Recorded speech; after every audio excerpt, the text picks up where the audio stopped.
มาเจริญกุศลอันจะเป็นที่พึ่งของตนทั้งในโลกนี้และโลกหน้าเพราะว่าที่พึ่งอื่นใดยิ่งกว่าบุญกุศลบ่มีปัจจุบันชาตินี้ตอนพวกเรายังมีบุคคลใดบุคคลหนึ่งเป็นที่พึ่งบางคนก็มีพ่อแม่เป็นที่พึ่งบางคนก็มีลูกเต้าเป็นที่พึ่งบางคนมีสามีบางคนมีภรรยาเป็นที่พึ่งบางคนมีมิตรมีสหายเป็นที่พึ่งก็ได้ที่พึ่งชั่วครั้งชั่วคราวแต่ว่าเวลาผ่านไปก็แน่นอนว่าทุกคนมีความเปลี่ยนแปลงไปในทางที่ดีขึ้นหรือเสื่อมลงก็ตามแต่สุดท้ายแล้วทุกคนต้องจากกันไปดำเนินไปแต่ผู้เดียวบ่จากตอนเป็นก็จากตอนตายแล้วนะและไผล่ะจะนำไปเป็นที่พึ่งของบุคคลผู้ละโลกนี้ไปสู่โลกใหม่แล้วบ่มีนอกจากสิ่งที่ตัวเองเฮ็ดเอาไว้แต่ท่านเราก็เลยมาเฮ็ดที่พึ่งให้กับตนเองด้วยตนเองบ่มีดอกความเจริญหรือความเสื่อมที่คนอื่นเฮ็ดให้เฮาบ่มีพระสัมมาสัมพุทธเจ้าตรัสไว้ว่าอัตตนากุรุเตรักขิงอรักขิงกุรุเตตนานะหิรักขิงอรักขิงวาอัญโยอัญญสการะโกบุคคลเฮ็ดความรุ่งเรืองความเจริญให้กับตนเองและบุคคลเฮ็ดความเสื่อมความพินาศให้กับตนเองคนอื่นจะเฮ็ดความเจริญหรือความพินาศให้กับคนอื่นได้นั่นบ่มีดอกพระพุทธเจ้าสอนแบบนี้เด้เราต้องเฮ็ดด้วยตัวเองหมดความดีความชั่วความเจริญความพินาศเราเฮ็ดให้ตัวเองหมดเลยแต่บางครั้งบางคราวก็เหมือนคนอื่นที่เฮ็ดให้เราแม่นบ่เดี๋ยวนะผู้นั้นนะมาด่าเราผู้นั้นนะทุบตีเราผู้นั้นนะฉ้อโกงเราต่างๆนานานั่นแหละเราอาจจะคิดแบบนั้นแต่ถ้าหากเราได้พินิจพิจารณาให้แยบคายเข้าไปกว่าหั้นแล้วจะรู้ว่าโอ้เป็นหยังข้อยคือถูกด่าถูกว่าถูกติฉินนินทาเพราะข้อยเคยเฮ็ดความบ่ดีมาในอดีตจะอดีตชาตินี้ก็ตามอดีตชาติก่อนๆก็ตามเวลามันส่งผลก็สมควรแล้วที่ข้อยจะต้องถูกด่าถูกว่าถูกทุบถูกตีบางครั้งบางคราวเรือนศาลลานแป้นไฟไหม้น้ำท่วมเป็นต้นก็มีบางทีก็ฮู้อยู่ดอกว่าผู้มาจูดเรือนเฮาผู้เฮ็ดให้เรือนเฮาน้ำท่วมเป็นต้นนั่นเฮาก็จะไปเพ่งว่าเขาเฮ็ดให้เฮาแต่หากได้มาพินิจพิจารณาให้แยบคายแล้วก็จะรู้ว่าอ๋ออทินนาทานการลักขโมยฉ้อโกงค่อยเฮ็ดกับคนอื่นมาแล้วในอดีตการจะอดีตชาตินี้ก็ตามอดีตชาติก่อนๆก็ตามค่อยเฮ็ดมาเวลามันได้โอกาสมันก็เลยส่งผลให้ค่อยได้รับความพินาศสรุปแล้วนี่นะเฮาได้พ้อสิ่งดีก็ตามได้พ้อสิ่งที่บ่ดีก็ตามเฮาเฮ็ดเองทั้งหมดเลยแม่นบ่เพราะเฮานี่แหละเฮ็ดเองความบ่ดีเจ้าเฮ็ดมาเจ้าก็ต้องพ้อผลของความบ่ดีแต่คนที่มาด่าเจ้า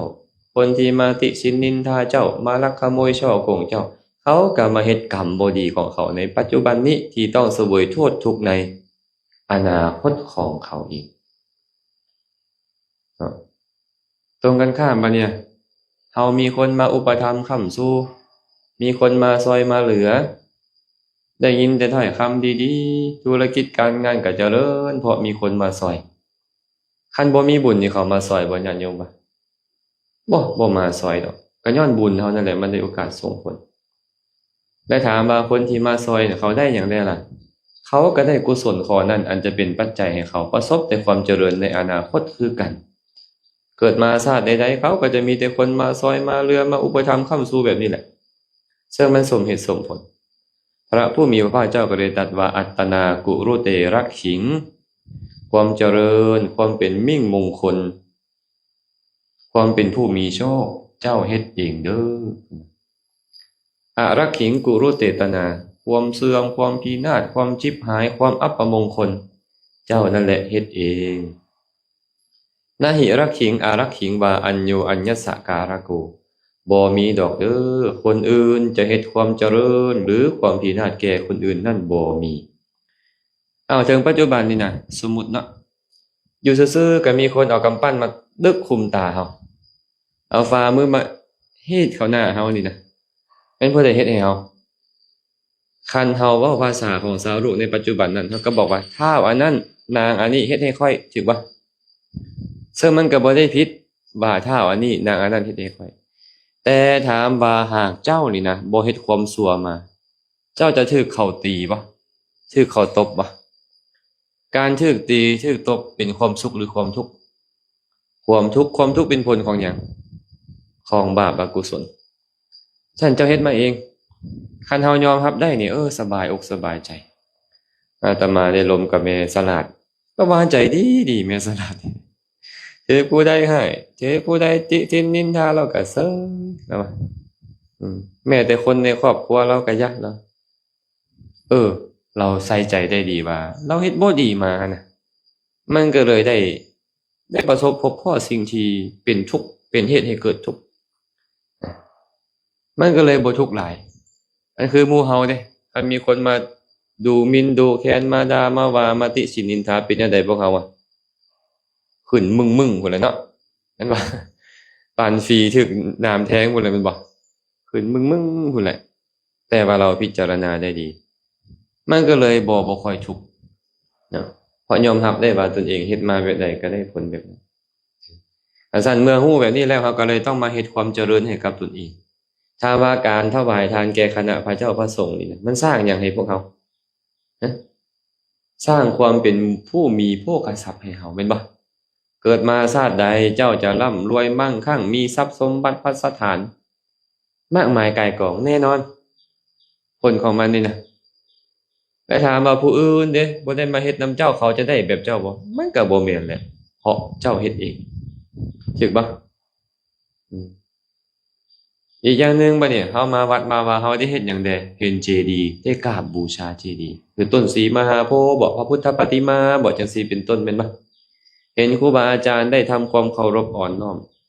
ถามว่าการกระทำเช่นนั้นมันเป็นหยังเป็นบุญมันส่งผลแบบใดล่ะเกิดมาชาติใดเจ้าจะเกิดในตระกูลสูงศักดิ์มียศมีบริวาร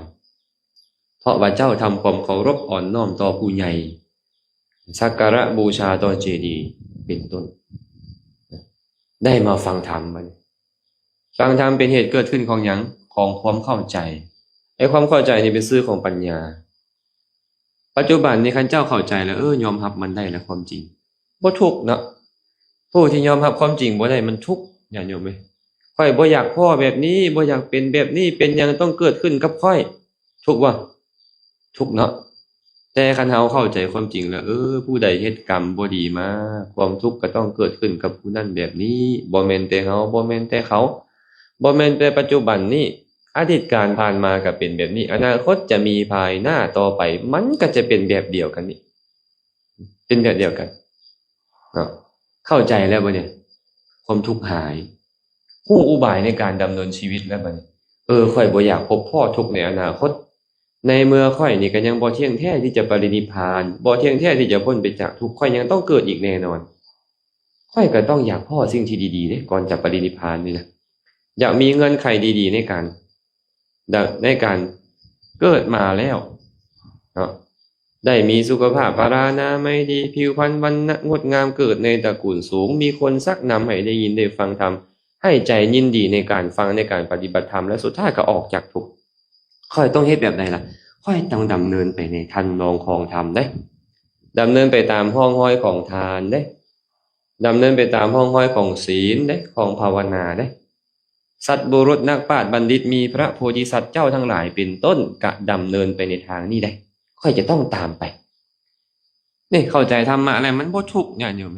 ซุมื้อนี้เฮาทุกข์เพราะเฮาบ่เข้าใจธรรมะเมื่อบ่เข้าใจธรรมะก็พิจารณาบ่ได้เมื่อพิจารณาบ่ได้ก็น้ำตานองหน้า